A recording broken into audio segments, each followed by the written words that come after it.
Hi there. This is for all of you who have followed my writings and have read my newsletter and let me know that you appreciated the writings. And I want to let you know that I appreciate you. As we go into the new year, I would like to speak a little bit about EZosophy. I'm sure you've heard this story, but I want to tell this story in line with the point that I'm trying to make, and that is of the person who came into a new city and said, "Well, how are the people in this city?" And the woman they were talking to responded, "Well, how did you see the people in the other city, the city that you came from?" And they said, "Oh, the people were wonderful. We loved it." And she said, "You'll find this people are the same here." A little bit later, another person comes by and talks to the woman and says, "How will you find how are the people in this city? Are they nice or what are they like?" And she said, "Well, how did you find the people in the last city that you lived in?" And she said, "Oh, they were terrible. They were awful people." And the woman said, "You'll find the same when you enter this city. They'll be just the same as they were in the last city." And the moral of this story is that we are the perceivers. We are really responsible for the way we see other people. And we will see them through our filters. We'll see them as enemies. We'll see them as friends. We'll see them through the eyes of compassion, or we'll see them through the eyes of judgment or criticism.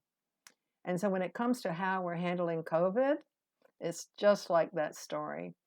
If you were suffering before COVID, you will suffer after COVID.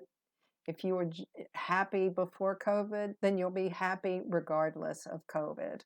We have our perception and the way we deal with things, and it doesn't matter what comes our way. That's the way that we deal with things.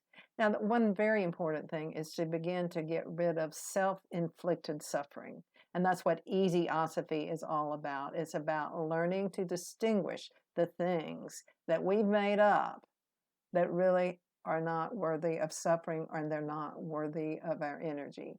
Unfortunately, we often have a set point for suffering. That means that if we're used to suffering about 6, then it doesn't matter what's going on. We're going to suffer at about 6. And so it takes an undoing, a gentle practice daily of moving away from our set point of suffering so that we suffer less and less. And that's what the work is about. That's why we change our mind. That's why we try to see things a different way, get a different perspective, because each one of those small steps is moving us to a new practice of ease in our lives. So is this the year for you to set your point at a low amount of ego-driven suffering so that we can all become ones or even zeros? I don't know if that's possible. So that we change our mind at each turn and we do not elect to suffer about things that are not worthy of suffering over. Certainly, we want to be authentic. And if there's something that's really sad, then we grieve. But we don't grieve over, for example, if you get a spot on your clothes. That's not something worth grieving over.